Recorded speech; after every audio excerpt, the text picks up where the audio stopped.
સુરેન્દ્રનગરનું એ કોંઢ ગામ કે જ્યાં મસ્ત મોટા પોલીસના ધાડા ખેડૂતોના ખેતરોમાં જોવા મળ્યા હતા. આજે પાછી કોંઢ ગામમાં આવી છું ને અત્યારે વાડીમાં નહીં, રોડ ઉપર બેઠી છું અને અમારી પાછળ આશરે કેટલી બધી 400 જેટલી પોલીસની ગાડીઓ ખડકી દેવામાં આવી છે. જ્યારે ક્યારેક ગુનો બને ને ત્યારે આપણે પોલીસને ફોન કરતા હોઈએ છીએ, ત્યારે એટલી ગાડીઓ નહીં પહોંચે જેટલી આજે પહોંચાડી દેવામાં આવી છે. સુરેન્દ્રનગર પ્રશાસન ઉપર સવાલ થાય છે કે આટલું બધું કંપનીઓને કેમ છાવરવામાં આવી રહી છે, ખેડૂતોને વારે કેમ નથી આવતા? તમે એક મિનિટ આમાંથી જાણવાની કોશિશ કરી કે ખેડૂતોને વાસ્તવિક રીતે પ્રશ્ન શું છે? પોલીસે તમને પૂછ્યું એક વખતે કે શું તકલીફ છે? અત્યારે નહીં, પોલીસ અમને પહેલેથી જ નથી પૂછતી આવી અને સીધું એમ જ કહે નીકળી જાવ તો ડિટેન કરી લઈશું. પહેલેથી કોઈને પૂછ્યું જ નથી કે શું કરવા ભેગા છે, તમારે સમસ્યા શું છે. તો અમારે ઘણી વખત એવા ગુના બને છે ત્યારે તો બોલાવી તો નથી આવતા, ત્યારે આ ક્યાં જાય છે બધા? આજે કેટલા આવ્યા છે? અત્યારે 400 થી 500 ની સંખ્યામાં હાજર છે ને હજી એમ કે છે કે બીજા 400 બોલાવ્યા છે અને ભલે લઈ જાય, જવાનું છે. અમારે અમને ન્યાય ન મળે તો અહીંયા ગામમાં શું કરશું અમે રહી? બરોબર, હવે એમને અમને ડિટેન કરી લેવા હોય, જેલમાં પૂરી દેવા હોય પૂરી દઈએ. બરોબર, વાડીએ તો જાય એવા રહ્યા નથી, ઘરે રહીને કઈ મતલબ નથી, તો પછી જેલમાં રહેશું. આ ખેડૂતો બધા ભેગા છે, બધા જેલ ભરવા માટે જ અહીંયા આવ્યા છે. એકઈના ઘરે એકઈની વાડીએ જવા જ ન દેતા, નેવારી સીમ રસ્તો રોડ બધું બંધ કરી દીધું. ક્યાં જઈએ અમે? અમારી માટે કઈ રસ્તો ખુલ્લો હોય તમે જઈને વાડીએ નથી જઈ એકતા, ઘરે નથી જઈ એકતા, તો 4 રસ્તે ભેગા છે ત્યાં અહીંયા આવી ગયા છે, તો બીજે ક્યાં જવાનું? મેં તમારો કાલનો એક વાયરલ વિડીયો જોયો હતો. મેં કીધું ખેડૂત કાયમથી દાતારી તો આપણી એવું કે ખુદ મરીને ખવડાવીએ એવા માણસો છીએ આપણે, પણ વીજ લાઈનના જે પોલ તમારા ખેતરમાં આવી રહ્યા છે એના મજૂરો જે કામ કરી રહ્યા છે એ મજૂરોને ખેડૂતો પોતે ખવડાવતા હતા. તમને નુકસાન કરે છે, મજૂરો કંપનીના છે, એમ છતાં એ મજૂરોને તમે ખવડાવતા હતા. એટલું નુકસાન ભોગવીને એટલું આંદોલન ઉપર એના કારણે બેઠા છો, છતાં એના મજૂરોને તમે ખવડાવતા હતા. આવી માણસાઈ અને હાલત રોડ ઉપર બેસવાની.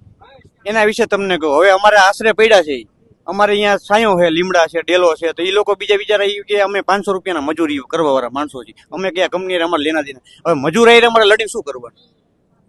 મજૂર આવીને અમારે કઈ છે જ નહીં. મજૂર બિચારા આવી જાય, બિચારા બાપરાજી હતા, છોકરા બિચારા રજડતા હતા, પાણીમાં રમતા હતા, અહીંયા ડેલે રમતા હતા. હવે એમને અહીંયા તગડીને શું કરવાનું?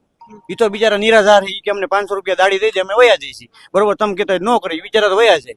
એ કે ઉપરના સાહેબો અમને ના પડે, તમે કામ કરો એ રાજી નથી. એ તો બિચારા હજી વહી જવા તૈયાર છે, પણ એમની એ કઈ અત્યાચાર અન્યાય અથવા બારીમાં તગડી અને અમે શું લઈ લઈશું?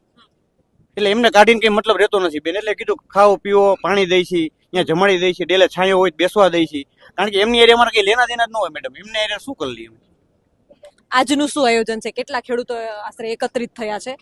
આજે અમે અત્યારે અમારા ગામમાંથી સમસ્ત એવું નક્કી કરેલું છે કે આ લોકો હવે આમ નહીં સાંભળે, એટલે રસ્તા રોકો અથવા રસ્તે બેસી અને અમારો અવાજ સાંભળવો જ ભલે, નકર અમારે ઉપરથી વાહન જવા દો, અમારે જવા દેવાનું નથી કોઈને. બરોબર, એટલે 1000ની સંખ્યામાં અમે ભેગા થયા છીએ અને અમારું નિરાકરણ ન આવે ત્યાં સુધી અમે હટવાના નથી. શું છે, શું તમારું નિરાકરણ માંગ શું છે? માંગ, પહેલી માંગ છે મોટું, અમારી જે માંગ છે એ વળતરની માંગ છે. બીજા નંબરમાં પંચરોજ કરવાની માંગ છે. ત્રીજા નંબરમાં વાડીમાં બીજું ત્રીજું નુકસાન કરવા એની માંગ છે. ચોથા નંબરમાં કે વાડી ઉપર જે મજૂર છે, ખેત મજૂર છે, અમારા ભાગ્યા છે, અમને છે, એ આટલી સંખ્યામાં પોલીસ આવેલી ભયા ગયા છે, અમારા હાથે નાકા વારવા પડે, એ જવા નથી દેતા, તો મોલ સુકાય છે એનું શું કરવાનું? ખરા સમયે એક તો આવડા આવ્યા છે, આખો ઉનાળો આવ્યા નથી, વાવણીનો ટાઈમ થયો ત્યારે અમને હોઈ ગયું છે, કારણ કે ચૂંટણી હતી હોય છે. હવે એ લોકોને ચૂંટણી બૂટણી પતી ગઈ એટલે એમનું કામ હોઈ ગયું, તો અમારે કામ ન હોય? અમારો આ સમય એમને નહીં જોવાનો? તો અમારો સમય એમને નથી જોવો તો અમારે એમનું સાચવવાનું કઈ રીતે? કઈક સમય હોય ને વાવેતર કરવાનું, કે આ વાવેતર કે 2 મહિના પછી ન થાય, બધા વરસાદ આવી જાય પછી કોઈ વસ્તુ ન થાય. બરોબર, એટલે ઉનાળા 3 મહિના 4 મહિના હતા ત્યારે ક્યાં ગયા હતા બધા? કારણ કે ત્યારે ચૂંટણી હતી, એ લોકોને જીતવાનું હતું. ચૂંટીને પછી અમારા ઉપર અત્યાચાર કરવાની રાહ જોતા છે લગભગ. આથી વિશેષ જુલમ હવે બીજો કોઈ ન થઈ શકે. એટલે હવે અમારે રોડ ઉપર જ, કારણ કે વાડીએ નથી એકતા, ઘરે નથી એકતા, રસ્તામાં નથી એકતા, તો હવે બીજું ક્યાં જવું? 4 રસ્તે જ બેવું પડે એવું છે. બીજું આપણે તે દિવસે હું પણ હતી, તમે પણ હતા અને કોંગ્રેસના નેતાઓ પણ હતા. આપણે કલેક્ટર કચેરીએ ગયા હતા, શું જવાબ મળ્યો હતો તે દિવસે? હવે જ્યાં સુધી બધા અમે આવેદન આપ્યું ત્યાં સુધી તો એ લોકોએ સાંભળ્યું બધું કે આમ જોશું, આમ કરશું, ફાઇલો મંગાવશું, જંત્રી બાબતની આ છે ને તે છે, સૂચના આપી દેશું, ફલાણું ઢીકણું. એ દિવસને 4 થી 5 દિવસ નીકળી ગયા, છતાં એના તરફથી અમને કોઈ રેસ્પોન્સ નથી. પણ એ લોકો ખબર છે કે અમારી એરિયા અન્યાય થયો છે, અત્યાચાર થયો છે, છતાં એ લોકોને સ્વીકારવા તૈયાર નથી. તો માલવણ મેં તમને તે દિવસે સમજાવ્યો હતા કે માલવણ બાબતની જો એનઓસી રદ થતી હોય તો આ કોણ બાબતની ખોટી થઈ જાય તો કેમ રદ ન થાય? એ માલવણનો આ આખો ગોટો શું હતો? તમારા જે પેલા કલેક્ટર હતા એ બધી ઘટના શું હતી આખી? હવે ઈ જગ્યા જે સોલરમાં આપેલી છે એ અભયારણ્યમાં જગ્યામાં પરમિશન એનઓસી કલેક્ટર આપી દીધી હતી. એનઓસી આપી દીધા પછી કલેક્ટરે એવું એ ભ્રષ્ટાચારમાં 1500 કરોડમાં સલવાઈ ગયા એટલે એને જેલ હવાલે કર્યા. એટલે ઈ આ કલેક્ટરને આવ્યો ને ઈ પછી બધા રજૂઆત કરી કે ભાઈ આ ખોટા અભયારણ્યમાં જગ્યામાં કેવી રીતે અમને પરમિશન આપેલી.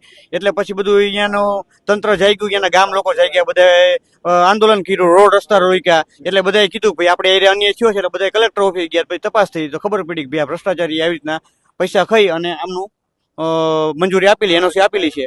એટલે હતા એના ઈ બાબતે થઈ અને પછી સરકારમાં જ્યારે રેલવે આવ્યો ત્યારે રદ થયું તો ઈ જ ભ્રષ્ટાચારી કલેક્ટર અમારું ગામનું નક્કી કરી ગયો છે. અમે કેમ સ્વીકાર લઈએ?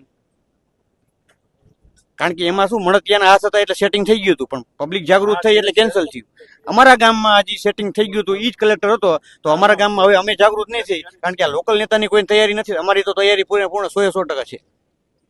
પિયત અને બિન પિયત એમાંય મોટો ગોટાળો કર્યો. અમારું ગામ 3800 વીજ કનેક્શન છે, ગુજરાત લેવલે મોટી સીમ ધરાવે છે, 100% એકેય વીઘો બિનપિયત નથી. છતાં તમે કોઈ પણ કોણમાં સીમમાં વહી જાઓ આંખ બંધ કરી અને જો તમારો પગ ન પલળે તો એ બિનપિયત અમારે દઈ દેવું છે. આંખ બંધ કરીને નીકળી જવાનું 4 રસ્તામાં. એકેય વાડી જો એક વીઘો બિનપિયત હોય તો અમારે દઈ દેવું છે, બિનપિયત લઈ લેવું છે, સ્વીકાર લેવું છે. એકેય કોઈની જમીન 52,000 એકર જમીનમાં એકેય વીઘો બિનપિયત નથી. બરોબર, તોય એમને કઈ રીતે કર્યું હવે એમને ખબર પડે. હવે અમે તો કઈ કઈ થાય કે અમારું સાંભળવા તૈયાર નથી અને આંખ બંધ કરીને હજી એમને આવવું હોય તો ગમે દેશમાં આંખ બંધ કરી આંધ્રો પાટો રમાડવાનો છે અને લઈ જવા જે કે દેશમાં એક વીઘો બિનપિયત દેખાડી દે કોણમાં. કહેવાતા તમારા વિસ્તારના ખેડૂત નેતાઓ આવ્યા છે કોઈ? ખેડૂત નેતા બધા તો સુતા છે, આવવાની તૈયારી લગભગ એમ મત તો પતી ગઈ. આમાં એવું છે બેન, પહેલેથી જ તે આ લોકોએ ખેડૂત માથે અત્યાચાર કર્યો છે.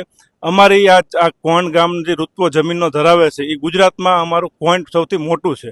ઉત્પાદનની દ્રષ્ટિએ અમારું કોઈન્ટનું ઉત્પાદન ખૂબ જ છે વધારે. એટલે આ જે તે વખતેના કૌભાંડી કલેક્ટર આપને કહી શકું કે રાજેન્દ્ર પટેલે જે અમારી કોઈન્ટ ગામની ખેતીની જમીનમાં અંદાજિત 3500 વીજ કનેક્શન છે અને નર્મદા કેનાલની લાઈન છે, તો એનો બિનપેતી હુકમ કઈ રીતે કર્યો બિનપિયતનો કે અમારું સમગ્ર પોઈન્ટ આખું પિયત વિસ્તાર છે. તો અહીંયાથી તે ખેડૂત માટે અત્યાચાર કરવામાં આવ્યો છે. અમે અનેક વખત કલેક્ટરશ્રીને સીએમશ્રીને રજૂઆત કરીને થાકી ગયા છીએ. ઘરનો ડીઝલ બારીને ખેડૂત અનેક વખત રજૂઆત કરવા ગયો છે કે સાહેબ અમે અન્યાય થયો રહ્યો છે, અમને યોગ્ય વળતર પણ નથી આપવામાં આવતું અને આ કામ તાનાશાહી રીતે ચાલુ કરી દેવામાં આવ્યું છે. તો પહેલા જ અમારી ખેડૂતની માંગ છે કે એ હુકમ જે કલેક્ટરે ભ્રષ્ટાચારી કલેક્ટરે કરેલો છે એને હુકમ રદ કરવામાં આવે અને નવી ખેડૂતને હારે રાખી અને નવી સંગઠન કરી અને નવો હુકમ પિયતનો હુકમ કરવામાં આવે. અને બીજું આપને કહું છું કે અત્યારે ખેડૂતને વાવણીનો ટાઈમ છે. અત્યારે આ મોંઘા ભાવના બિયારણ ખાતર અત્યારે જો ખેડૂત ન વાવે તો એની દશા એ થશે કે એ બેંકમાં આવતા એને બચારા પાક ધિરાણ લીધા હોય, અનેક પ્રકારની લોનો લીધેલી છે, એ પણ નહીં ભરી શકે અને અતિશય દેણામાં ખેડૂત ડૂબી જશે. અને અત્યારે તમે જોઈ શકો છો કે જ્યાં જ્યાં ખેડૂતને વીજ પોલ આવ્યા છે એ જમીન ખેતરની એટલી બધી દુર્દશા થઈ છે કે જેની હાથ પેઢી જમીન ખેતરને એને હમું કરવા માટે ખાતર બહારની માટી ભરીને જે ખેતર તૈયાર કર્યું છે એ ખેતર આખું સંપૂર્ણપણે નષ્ટ કરી નાખવામાં આવ્યું છે.